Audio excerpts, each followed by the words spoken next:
Ah, it's working. Phew. That was a long pause. Okay. So first class of the year, classification of numbers. You have to know this stuff. There's not going to be homework on this tonight. Okay. This is just, I'm setting a foundation from which we will build. You have to know what these different numbers are. And it'll become clear as we move along. So in your notes, you don't want to start with a circle right here. You're going to want to have a circle maybe halfway down the page. And I want it like this, like sort of an oval circle like that. All right? And that oval circle, inside it, I want you to write natural numbers.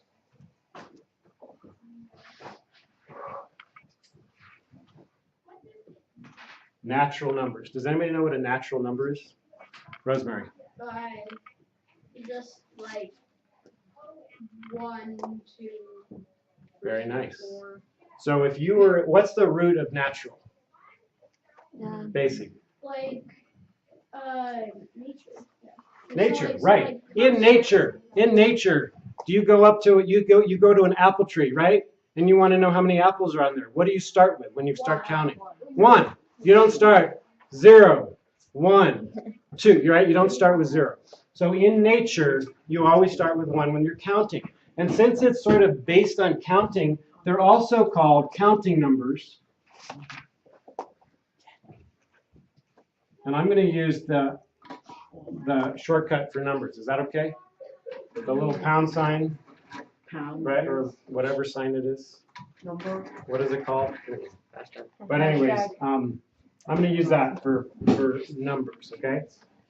And so it starts at 1. It doesn't go below 1. It doesn't include 0 at all. It starts at 1. It goes to 2, 3, 4, and it goes on forever and ever and ever. Right? You see? Does that make sense? All right. Now, so the caveman, right?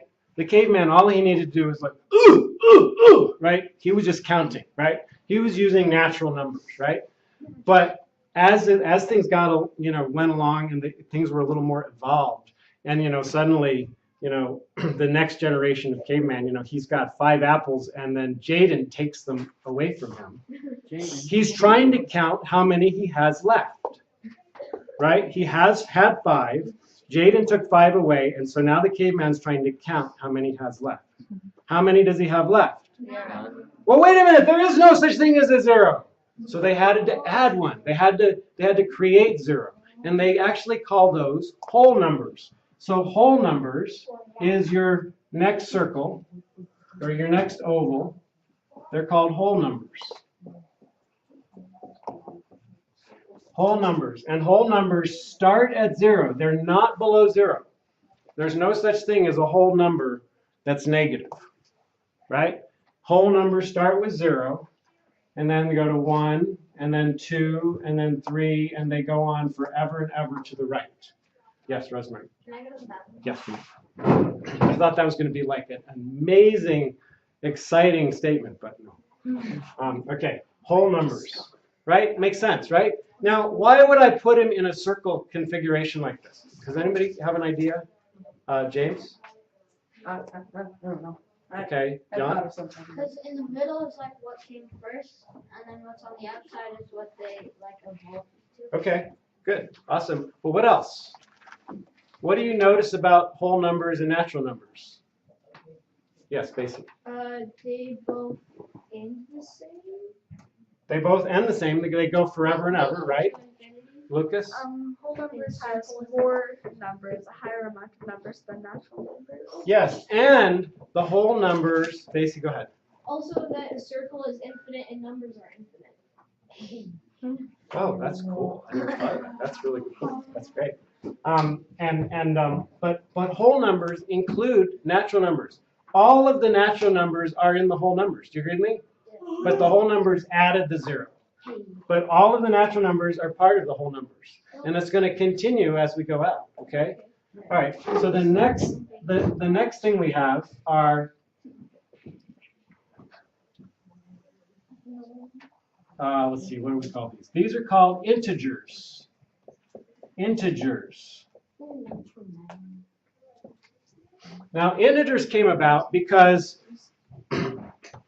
not only do we need to know 0, but let's say as we started moving, we started doing trade, and right, these, somebody says, oh shoot, I want to buy that catapult, right? To destroy the next army, but I don't have enough money, right?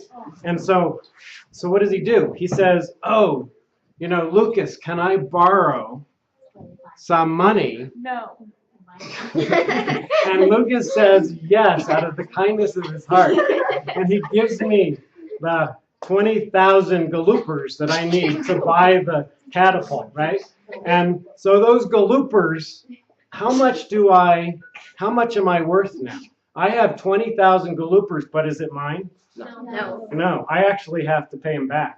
So suddenly my net worth is negative 20,000 galoopers, right? Yeah, you get it, right? So you got to have negatives, right? You got to have a way to talk about things that don't exist, something that you owe, right? Okay, so suddenly that's where integers come in. They include the natural numbers, they include the 0 from the whole numbers, but they also include the whole numbers going negative. Does that make sense? So suddenly it's going to be ... -4, -3,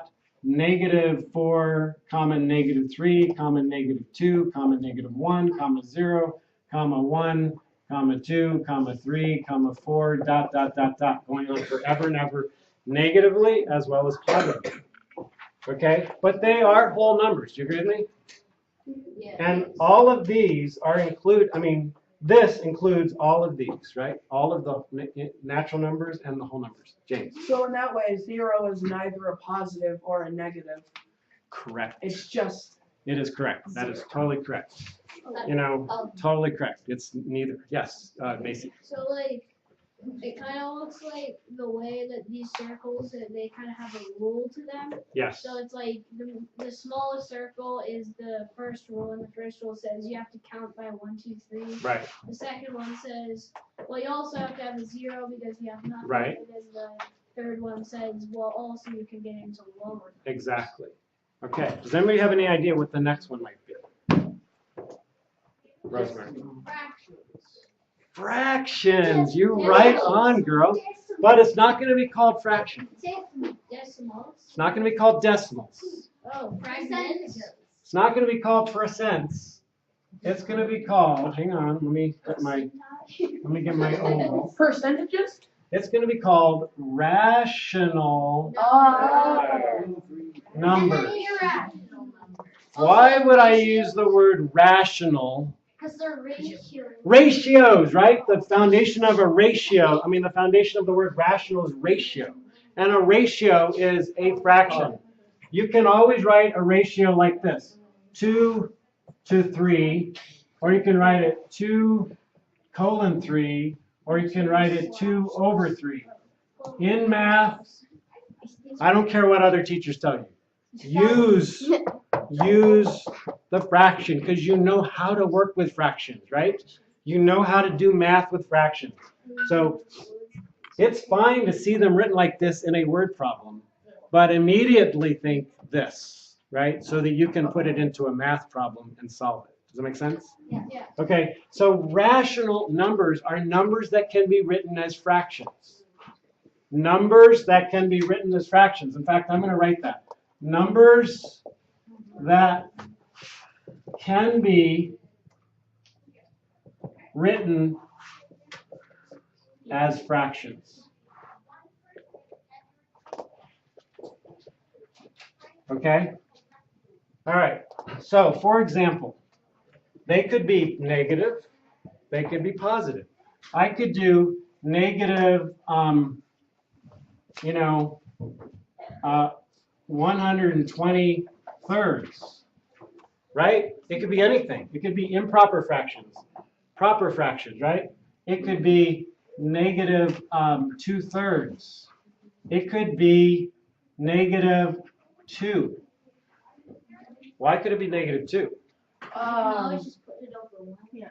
Oh, right, because you can always write it as a fraction by putting it over 1, right? Totally. So therefore it can be a whole number because it can be written as a fraction. You agree with me? So all of these integers could be written as fractions by putting it over 1.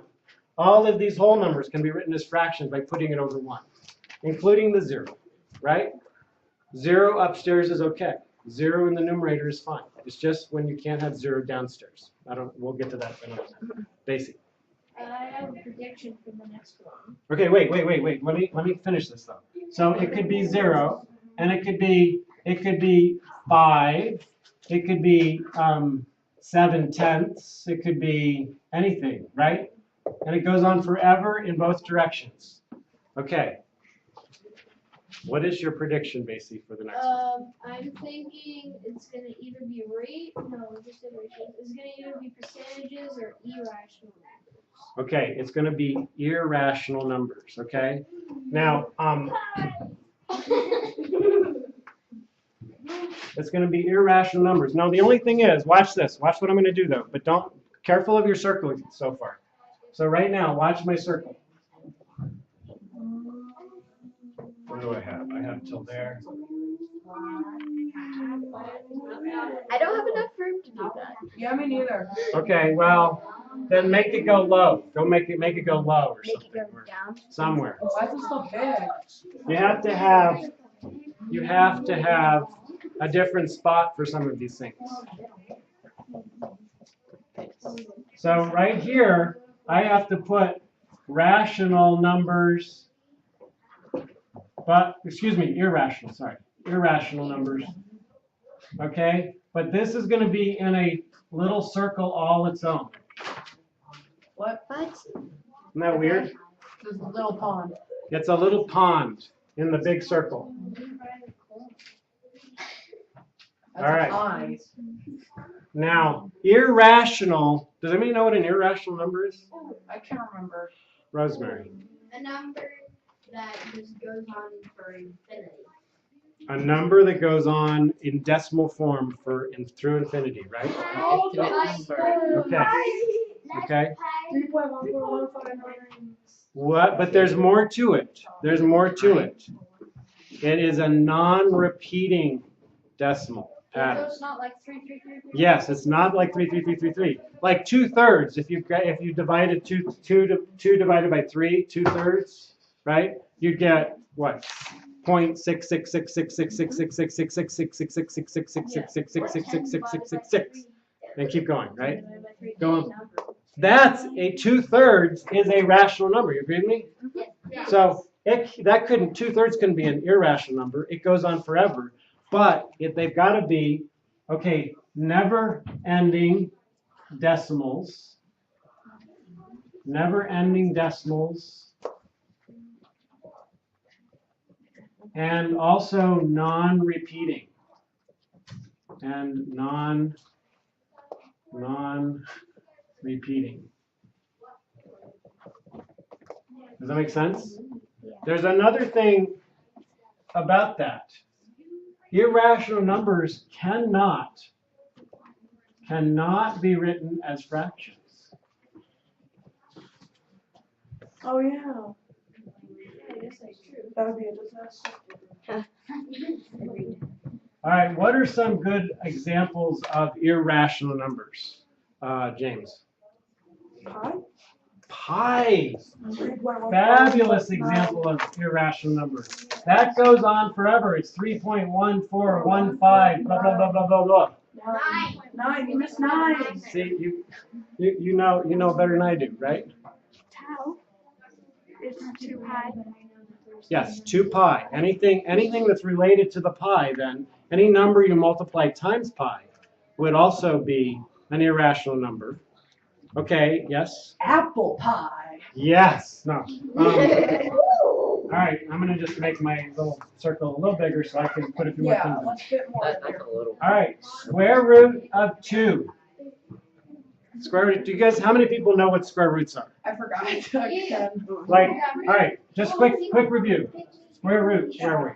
What's on the? I don't know. Square root of 4. It's 2. What times itself equals 4? It's 2. The square root of 81 is 9. The square root of 100 is 10. Right? Okay, what's the square root of 2? Right? So if you looked on a calculator, it would go only as far as the calculator had spaces for. But it would go on forever and ever, and it would be non-repeating.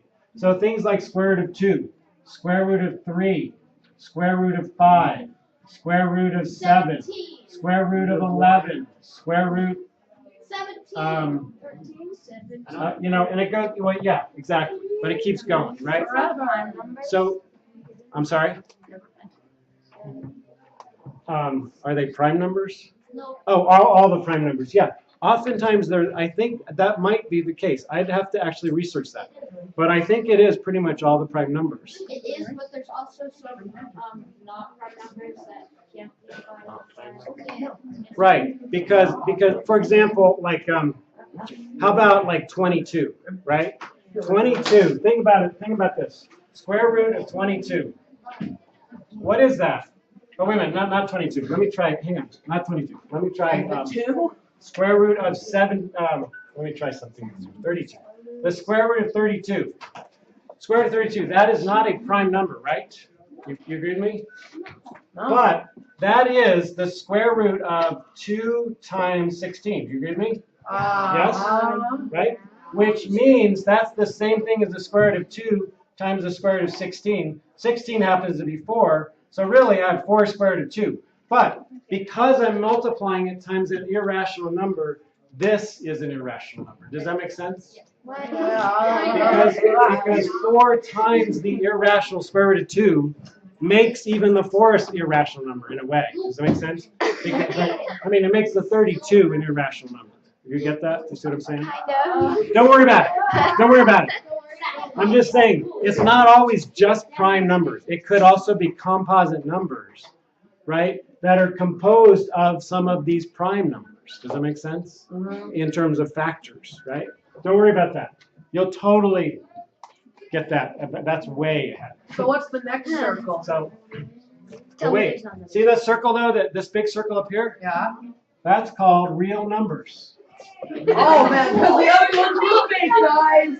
The other ones were fake. So real numbers incorporates all of this, including irrational. But notice irrational is not a part of these, right? Because irrational numbers does not include natural numbers. Yeah. It does not include whole numbers. It does not include integers, and it does not include rational numbers. Therefore, but it is a real number. Does that make sense? No. It's a real number, but it just never ends, right? It goes on forever and ever. Okay, Lucas. The real numbers are every single number, including decimals. So 1 is a real number, then 1.0000056 Right. is a real number. Yes. Yeah. Exactly. Everything. Exactly. All right. So now, why would I have to say? So guys, pay attention really fast. Why would I say? Rosemary, why would I say real numbers? Why would I take the time to write that? I mean, it'd make you think that there's things like unreal numbers, right? There are. They're called imaginary numbers. They're called imaginary numbers. That goes right here. No. Oh, okay. Imaginary numbers. Imaginary numbers too. Did I spell that wrong? Whoa, we're going number section right here. It's an imaginary noun. An example of an imaginary number, you'll deal with this in Algebra 2. You won't deal with this in Algebra 1. Technically, infinity is actually not a number. It's a concept of an ongoing, does that make sense? We use infinity a lot, and I do too sometimes, as a number that's outrageously huge. But technically, it is not a number. It is a concept of numbers constantly growing and never ending. Does that make sense? It's not a number. Okay. Imaginary numbers, though. An example of an imaginary number is Jan. What? 11. No. Square root of -4. What times itself would equal -4? Well, 2 times 2 is +4. -2 times -2 is +4. There's no way to solve I get it now. it. Okay. Magenta. Magenta. There we go. See, I should have had you give this lecture, right? I. So, Yeah. okay. Shh. Okay. I'm running a little behind, guys. I apologize, but go ahead, Casey. Isn't Googleplex an imaginary number because that has 100 zeros at the end of it? Oh. No, because a real that would be a real number. Is that what you said? That'd be a real number, right? I. What? I. Yes. I That's a letter. is a letter, but you'll learn this in Algebra 2. That stands for, and actually you're learning it now in Algebra 1, right? It stands for the square root of -1.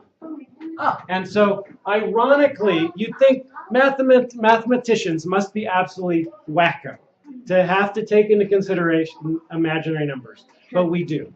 And we actually have found that, and you learn this in Algebra 2, that you can get so far sometimes, and then you get to an insolvable problem that has a negative square root, right? A square root of a negative number. But we have found that if we work through it anyways, if we work through it in a special way, that it actually could be useful to finding a new solution. It's kind of a bizarre thing. But that's why we have imaginary numbers. That's why we have to call these things real numbers. Technically, though, in this class, the only thing we're going to be talking about is real numbers, basically. What about, I have another imaginary number. What about the square root of x? Because we don't know what x is. What if x is 3? No, because x, well, it could be, basically. That's a good Or question. negative It could be, because we don't know what x is. But we can't say that the square root of x is always imaginary, because x could be +4. X could be +5. It could be +6, 7, 8. If it was negative, though, then you're right. It would be imaginary. So, guys, I have to move on because otherwise, okay. So, really fast, Jan. Would it irrational numbers can be imaginary numbers because you can't solve them? Yeah. Yeah. No, you can. They're real numbers. They're not imaginary numbers. They're numbers that you can't solve them to get a final answer, but you can certainly get an approximation. Try to give me an approximation of the square root of -4.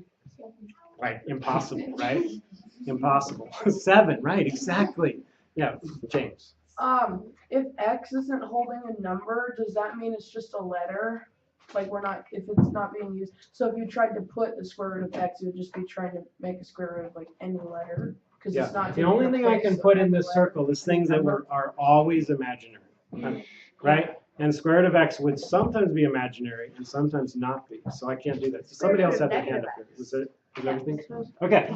So let's go ahead and you don't have to erase your notes. I'm going to erase the board. Okay. And I'm actually put this on pause. Stop this, and I'm going to start a new lecture here. So then,